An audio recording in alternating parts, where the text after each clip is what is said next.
안 계십니까? 그럼 바로 말씀으로. 네, 소리가 좀 울리네요. 네. 네, 오늘 말씀의 제목은 그렇습니다. 인생의 마지막에 대한 두려움입니다.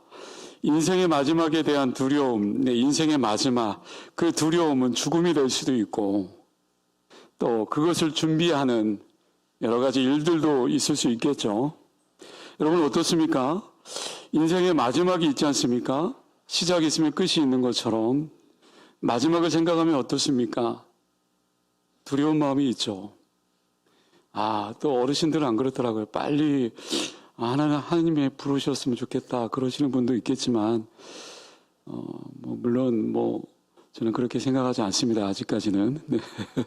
어찌됐든 죽음에 대한 두려움도 있을 수 있고 하나님의 부르심을 받기 전에 내가 어떻게 살아야 될까라는 그런 생각을 할 때 인생의 마지막에 대한 두려움이 있을 겁니다. 네, 재정 관리를 도와주는 사람에게 손님이 찾아왔습니다. 그 사람은 자신은 돈을 아주 많이 가지고 있으며 그 재정 관리자에게 자신의 돈을 좀 관리 좀 해달라고 부탁합니다. 그랬더니 재정 관리자가 이렇게 얘기하는 거죠. 도대체 얼마를 갖고 계십니까? 그랬더니 그 돈 많은 사람이 이렇게 얘기하는 거예요. 약 1,000억. 1,000억 정도 가지고 있고 빌딩도 있고 또 여러 가지 또 집도 있습니다. 네, 화면 한번 보여줄까요? 네, 저게 뭔지 아십니까? 네, 금세 알아차릴 누구는 네, 웃으시는데요. 네. 네. 모노폴리라는 그런 게임입니다. 네. 저기에 보면은 1억짜리도 있고, 네, 1,000억짜리는 있나요? 기억이 안 나는데. 네. 네. 그런 주머니에서 분홍색 모노폴리 게임을 또 쓰는 것을 꺼내 들었습니다. 그랬더니 이 재정 관리하는 사람이 이렇게 이 사람 장난하는 거 아닌가? 정중히 그를 대하기 위해서 노력했습니다. 그리고 모노폴리 게임을 아주 잘 하시는군요 라고 그렇게 농담 삼아 이 재정 관리하는 사람이 좀 약간 비꼬면서 얘기를 했습니다. 그랬더니 그 재정 1,000억을 갖고 있는 모노폴리 게임에 갖고 있는 종이돈 1,000억 갖고 있는 사람이 팔짱을 끼면서 이렇게 얘기합니다. 네, 물론입니다. 저는 언제나 돈을 많이 땁니다. 가짜 돈이죠. 아무리 저를 당해낼 수가 없습니다. 이제 은퇴하고 편안하게 살겠습니다. 근데 그 돈이 쓸모 있는 돈일까요? 네, 게임에 쓸 수 있는 돈이지 결코 실생활에 쓸 수 없는 돈입니다. 이 돈은 게임을 할 때 말고는 쓸 수가 없어요. 이 돈으로는 아무것도 살 수가 없어요. 재정 전문가가 이렇게 얘기합니다. 미안한 말이지만 당신은 아주 어리석은 사람입니다. 당신은 바보입니다. 어떻습니까? 우리가 하늘나라 가면 그 돈을 다 쓸 수 있을까요? 네. 마치 모노폴리 게임에 나오는 그 돈처럼 아무 쓸모없는 돈이 되고 말겠죠. 오늘 본문 말씀을 읽어보면 이 비유에 나오는 사람을 보면은 괜찮은 사람이었습니다. 왜냐하면 그는 돈을 벌기에 부당한 방법으로 돈을 벌지 않았습니다. 하나님이 주신 재능이 있었습니다. 돈을 열심히 법니다. 또 열심히 일합니다. 그리고 성공했습니다. 잘 생각해 보면 우리 중에는 이 사람과 같이 되고 싶은 그런 사람도 분명히 있을 겁니다. 왜요? 저도 그런 마음이 있죠. 네, 목회자이기 때문에 아닌 겁니다. 근데 이 사람의 문제가 뭡니까? 이 사람은 어떤 실수를 범했을까요? 하나님은 이런 사람을 어리석은 자라고 불렀을까요? 우리들도 이 사람과 같이 하나님께 어리석은 자라고 말을 듣지 않으려면 우리는 남은 여생을 어떻게 살아야 될까 한번 내 자신을 한번 뒤돌아봅니다. 오늘 읽은 말씀은 우리가 인생의 마지막 때 어리석은 자라는 말을 듣지 않기 위해서 해야 될 몇 가지를 함께 나누기를 원합니다. 첫 번째로요. 우리의 모든 미래의 계획들에는 하나님이 포함되어야 됩니다. 오늘 보면 16절에서 19절 말씀이요. 또 비유로 그들에게 말하여 이르시되 한 부자가 그 밭에 수출이 풍성하매 16에 생각하여 이르되 내가 곡식 쌓아둘 곳이 없으니 어찌할까 하고 또 이르되 내가 이렇게 하리라 내 곡간을 헐고 더 크게 짓고 더 모든 곡식과 물건을 거기 쌓아두리라. 또 내가 내 영혼에게 이르되 영혼아 여러 해 쓸 물건을 많이 쌓아두었느니 평안히 쉬고 먹고 마시고 즐거워하자 하리라 하되. 이 부자는요 자신을 위해서 집을 짓고 있습니다. 자신만을 위한 집을 짓고 있는 거예요. 자신밖에 보지 못하고 있습니다.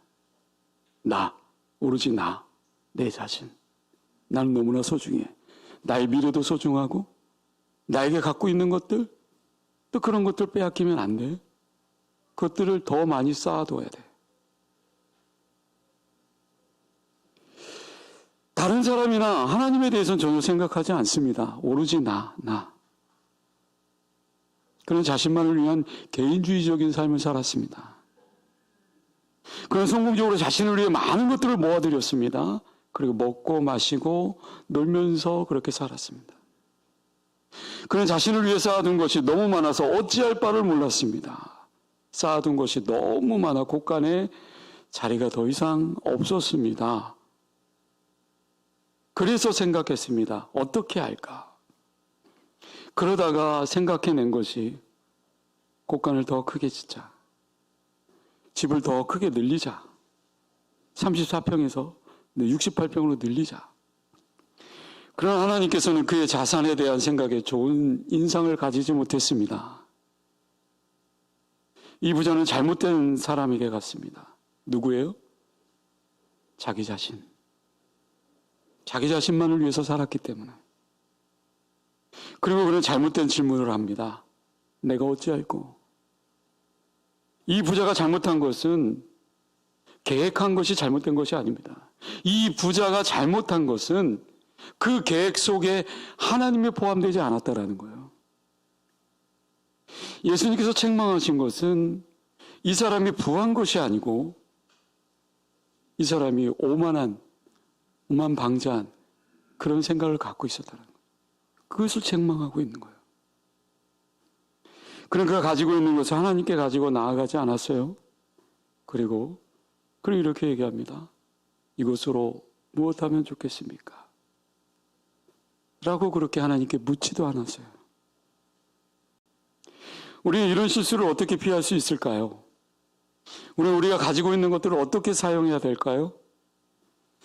우리 하나님께서 우리에게 주신 것을 이기적으로 사용하면 안 되겠죠. 청지기적 사명. 맡겨진 거예요. 잠깐 이 땅에서. 우리가 가지고 있는 것들은 우리가 계획을 잘하고 우리의 그 능력으로 읽어낸, 물론 어느 정도의 능력을 있을 수 있겠지만 그게 전부는 아니라는 거죠. 우리가 가지고 있는 것은 하나님께서 우리에게 주신 것입니다. 성경은 분명히 말씀하고 있어요. 우리의 돈과 부들은 하나님께서 주신 것이다. 그리고 이것들은 궁극적으로 우리의 것들이 아니다라는 거죠. 우리가 가지고 있는 모든 것들은 하나님이 주신 것이고 하나님의 것이고 우리는 그저 그것을 이 땅에 살아가는 동안 잘 관리하는 것뿐입니다. 때문에 우리는 우리의 가진 것들을 누구를 위해서 사용돼야 됩니까? 주의 영광을 위해서. 주의 영광 이곳에 가득해. 될 수 있는 대로 많이 보십시오. 될 수 있는 대로 많이 저축하십시오. 그리고 될 수 있는 대로 많이 나눌 수 있기를 바랍니다. 영어 단어에 마이저라는 단어가 있어요. 이것은 구두쇠 그런 뜻을 갖고 있는 단어인데 마이저. 네. 그런데 MISER 마이저. 네. 거기에 끝에 Y자만 더 붙이면 미저리. 무슨 뜻이냐면 불행하다라는 뜻입니다. 맨 끝에 Y자 한 글자밖에 차이가 나지 않아요. 그런데 어떻습니까? 글자 하나가 이렇게 달라지는 거예요. 우리는 우리가 가지고 있는 모든 것들이요. 그것이 내 개인적으로 쓰여질 수도 있고 또 흘려보내서 하나님 앞에 또 쓰임받을 수도 있습니다. 중요한 것은 그 모든 것들이 하나님의 뜻대로 사용되어야 된다. 그 모든 계획 속에 나 자신만을 위한 것이 아니라 그 계획 속에 하나님이 포함되어 있어야 된다. 우리는 모든 계획에 하나님을 포함시켜야 될 줄로 믿습니다. 두 번째로요. 우리는 절대로 물질을 믿어서는 안 됩니다. 19절 말씀 볼까요? 또 내가 내 영혼에게 이르되 영혼아 여러 해 쓸 물건이 많이 쌓아두었으니 평안히 쉬고 먹고 마시고 즐거워하자 하리라 하되. 오히려 물질을 많이 모으려고 하는 사람은요, 그만큼 두려움이 더 많을 것 같아요. 우리는 그렇지 않습니까? 사회생활을 하면서 직장을 잃을까 봐 두려워하고 건강이 나빠질까 봐 두려워하고 은퇴할 것을 또 때로는 한편으로는 두려워할 수도 있습니다. 가지고 있으면 있을수록 그것이 잊어버릴까 봐, 놓칠까 봐 또 그렇게 두려워하는 마음이 더 생길 수 있다는 거죠. 그래서 우리는 어찌합니까? 은행에 저축을 하고요. 주식이나 펀드를 또 사기도 합니다. 은퇴연금, 집, 물질, 땅 많이 있으면 안심이 어느 정도 될 것 같습니다. 그래서 우리는 돈이 얼마만큼 있는가가 중요한 게 아니라 더 그 돈을 벌려고 애쓰고 또 그 돈을 지키기 위해서 또 소유하기 위해서 그 소유의 침범이 되어지면 또 힘겨워하고요. 두려움은 우리로 비논리적인 행동을 할 수 있게 만들 수 있습니다. 만약에 하나님이 안 계시다면 어찌할까요? 우리는 물질을 믿을 수밖에 없겠죠. 그러나 하나님 분명히 살아계시고 하나님이 여전히 계십니다. 그리고 하나님께서는 그 자녀들이 물질을 의존하지 않기를 바라십니다. 그래서 하나님께서는 이 어리석은 부자에게 두려워하지 말라라는 말을 계속하고 있는 거예요. 누가복음 12장 22절 29절 말씀에 이렇게 또 제자들에게 이르시되 그러므로 내가 너희에게 이르노니 너희가 목숨을 위하여 무엇을 먹을까 몸을 위하여 무엇을 입을까 염려하지 말라. 너희는 무엇을 먹을까 무엇을 마실까 하여 구하지 말며 근심하지도 말라. 두려워하지 말라. 성경은 돈이 악하다라고 얘기하지 않아요. 그러나 성경은 우리 돈을 우상화할 수 있다라고 경고하고 있습니다. 그러나 많은 사람들은 돈을 우상화하고 그 길을 쫓아갑니다. 그리고 그 가정은 어떻습니까? 가난한 사람이 기도하며 열심히 일했습니다.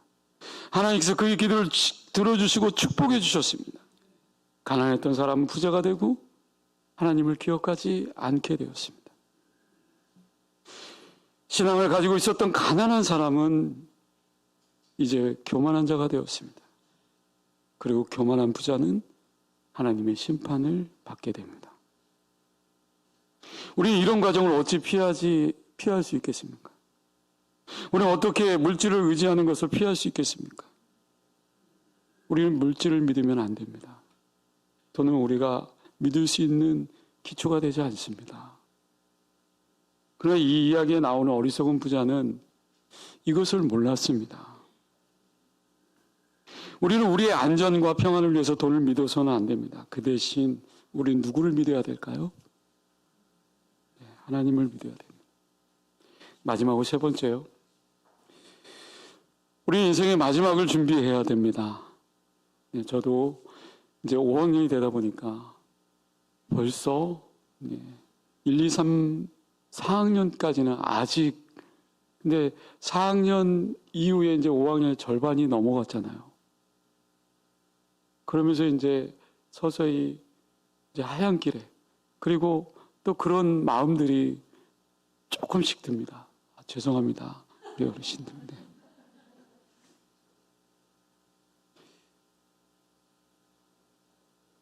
우리 마지막 인생을 누구나 한 번은 죽잖아요. 마지막을 준비하잖아요. 오늘 20절 21절 말씀 볼까요? 하나님은 이르시되 어리석은 자야 오늘 밤에 내 영혼을 도로 차려드리니 그러면 내 준비한 것이 누구의 것이 되겠느냐 하셨으니 자기를 위하여 재물을 쌓아두고 하나님께 대하여 부요하지 못한 자가 이와 같으니라. 때로는요, 우리는 착각 속에 살아요. 나는 죽지 않아. 언젠가는 죽을 거라는 것을 알면서도 세상의 바쁨과 분주함 속에서 또 그런 죽음에 대해 잊혀져 가고 그저 앞만 보고 열심히 달려가는 분들이 꽤 있습니다. 그러고 나서 이제 50이 넘어가고 60, 70, 내 인생을 뒤돌아보죠. 여러분, 죽음은 누구에게나 찾아옵니다. 그래서 우리가 이 세상을 영원히 살 것처럼 살아가는 것은 너무나도 어리석은 일이겠죠. 어리석은 행동이겠죠. 오래전 청년들과 이렇게 모노폴리 게임을 했습니다. 저는요, 계속해서 그 돈을 땄어요. 비록 진짜 돈은 아니지만. 근데 저는 그 돈으로 빌딩을 사고 집을 사고 호텔을 샀어요. 그리고 그 청년들의 돈을 다 빼앗았어요. 제 얼굴에는 교만의 미소가 비록 가짜지만 저에겐 돈이 너무 많아졌어요. 다른 청년들이 가지고 있는 돈 다 잃게 되었어요. 그리고 제가 그 게임에 이겼어요. 그들이 저를 축하해 줄까요? 아니요. 그냥 저희 장모님이 명절에 또 이렇게 심심하다고 그래가지고 고스톱을 저한테 가르쳐줘가지고 고스톱을 이렇게 요번 이렇게 했어요. 근데 장모님이 돈을 잃으니까요 잠을 안 재우더라고요.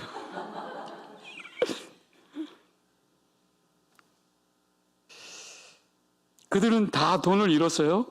그리고 그 게임에 졌어요. 끝나고 나니까 어떻습니까? 게임은 게임일 뿐이에요. 모든 호텔, 돈, 빌딩 아무것도 아니에요. 우리의 게임이 언젠가는 끝나잖아요. 저는 그저 그 상자 안에 그것들을 다 넣어야 됐어요. 게임이 끝나면 모든 것은 다시 상자 안으로 들어가잖아요. 그렇습니다. 우리는 우리의 모든 게임들이 언젠가는 끝납니다. 우리는 이 땅에서 영원히 살 것이 아니라는 거죠. 그래서 우리는 이 세상을 떠나서 하나님 앞에 설 때 그때를 준비하는 겁니다. 우리는 인생의 마지막을 준비해야 됩니다. 내가, 저와 여러분들이 하나님 앞에 섰을 때 무엇을 꺼내놓을 수 있을까요? 하나님, 제가 은행에 이만큼 돈을 모아놓았습니다. 하나님, 제가 굉장히 높은 학위를 받았습니다. 하나님, 제가 목사가 되었습니다. 이런 것들 하나님 앞에 다 꺼내놓을 수 있을까요? 많은 사람들은요, 이런 것들 하나님 앞에 설 수 있을 거라고 그렇게 생각하며 살아갑니다. 주님, 제가 명문대학에 나왔습니다. 주님, 제가 이만큼 했습니다. 이만큼 헌금도 했고요. 하나님, 제가 장로였습니다. 하나님, 제가 세상에서 좀 알려지는 그런 사람이었습니다. 사랑하는 성도 여러분, 우리 학생부 친구 여러분, 나중에 하나님 앞에 설 준비를 하며 또 앞으로 그렇게 살겠습니까? 또 그렇게 살아가고 있습니까? 다른 사람은 몰라도 내 자신 스스로에게 물어본다면 누구보다도 더 잘 알 겁니다. 우리는 우리의 마지막, 그 마지막을 준비해야 됩니다. 언제 어느 때 하나님이 부르실지 모릅니다. 준비된 자에게 또 하나님 앞에 또 내세울 수 있고 또 기쁨을 올려드릴 수 있을 겁니다. 세상의 부질없는 것들에 매이고 쫓기보다는 주 여호와 하나님을 더욱 가까이 의지하며 나아가는 귀한 인생이 될 수 있기를 주님의 이름으로 간절히 축원합니다. 기도하겠습니다.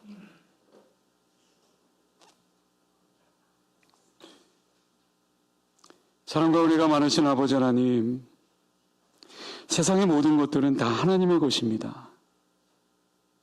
단지 그 중에 얼마를 우리에게 줬을 뿐입니다. 때로는 우리에게 주신 분을 믿지 아니하고 그 물건들을 믿을 때가 있습니다. 우리는 물질을 의지하는 것에 하나님을 의지하는 것으로 우리의 믿음을 옮겨야 될 줄로 믿습니다. 우리 하나님께서 우리에게 주신 것들을 우리 자신들을 위해 쌓아놓지 말고 다른 사람들에게 흘려보내야 될 줄로 믿습니다. 우리는 우리들의 물질을 하나님의 그 영광을 위해 사용되어지고 다른 사람을 위해 쓰고 풍성히 나눌 수 있는 아름다운 신앙 공동체가 세워질 수 있도록 인도하여 주옵소서. 인생의 마지막에 대한 두려움을 떨쳐버리고 하나님을 믿는 신앙의 삶을 살 수 있는 그런 믿음의 결단이 있게 하여 주시고 마지막 때가 두려운 인생이 아니라 정말 기쁨이요 감사의 인생이 되어줄 수 있도록 도와주시옵소서. 모든 게임이 끝나면 모든 것이 상자 안으로 다 돌아가게 될 것이고 또 이것들을 기억하며 살아갈 때 우리는 늘 하나님 앞에 서며 어리석은 자가 되지 않고 주님과 동행하는 복된 삶이 되어줄 수 있도록 주님 인도하여 주옵소서. 감사드리오며 예수님의 이름으로 기도드리옵나이다. 아멘. 네, 교회 소식의 주보를 참고하시고요. 특별히